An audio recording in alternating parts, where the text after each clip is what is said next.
in the dark tonight. BGE lists more than 23,000 customers affected by outages just tonight. Some families were forced from their homes tonight. Trees ripped up from their roots, tackled homes. Some of the buildings are condemned. In brand new video into our newsroom, a viewer sent us this video from a downed wire along Luth Road in Dundalk. You see the flames there, right there in someone's yard. Then we saw the water coming down in sheets this afternoon.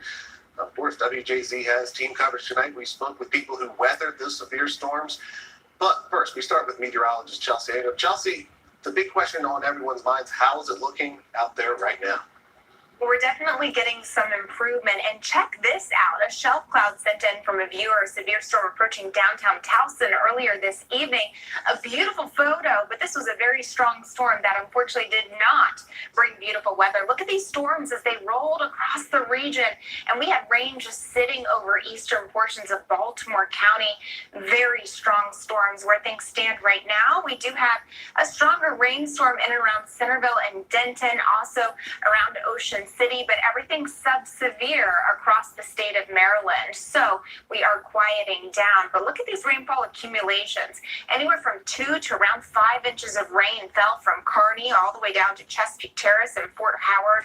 That is why a flood warning is still in effect for these areas, lasting through midnight tonight. And then taking a look at some of the storm reports as these storms just roared across the state. Anything from wind damage to flooding and even ping pong ball size hail. We do have some better weather that is heading our way. I will track that coming up in the full forecast, and that's in just a few minutes. For now, Max, back to you.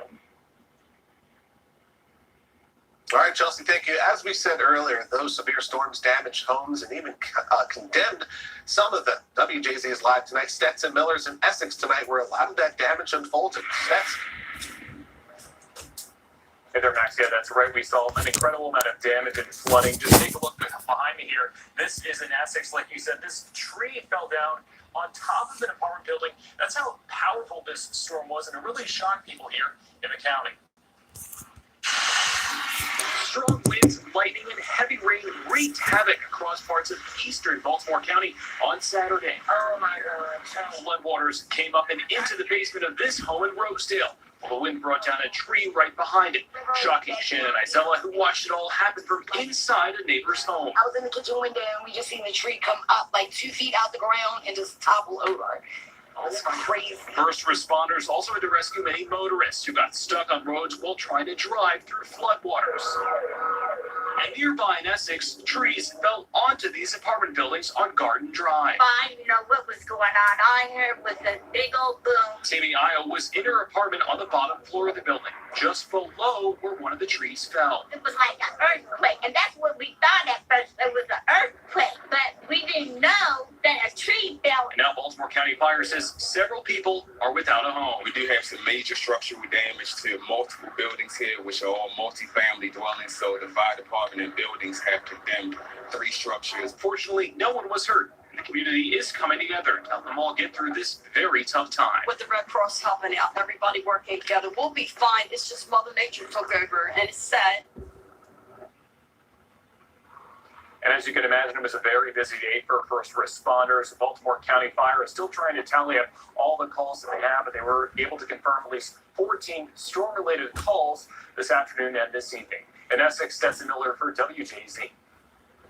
Hey, thanks, Stetson. Firefighters confirm a condo fire started because of a lightning strike. It happened on Lowell's Glen Road in Parkville. Units reported fire through the roof of the 3-story building. Tenants had to be evacuated. Several pets were rescued, and no one got hurt. All right, now to the coronavirus. Here are Maryland's latest numbers and some key metrics. 183 new cases reported in just the last day.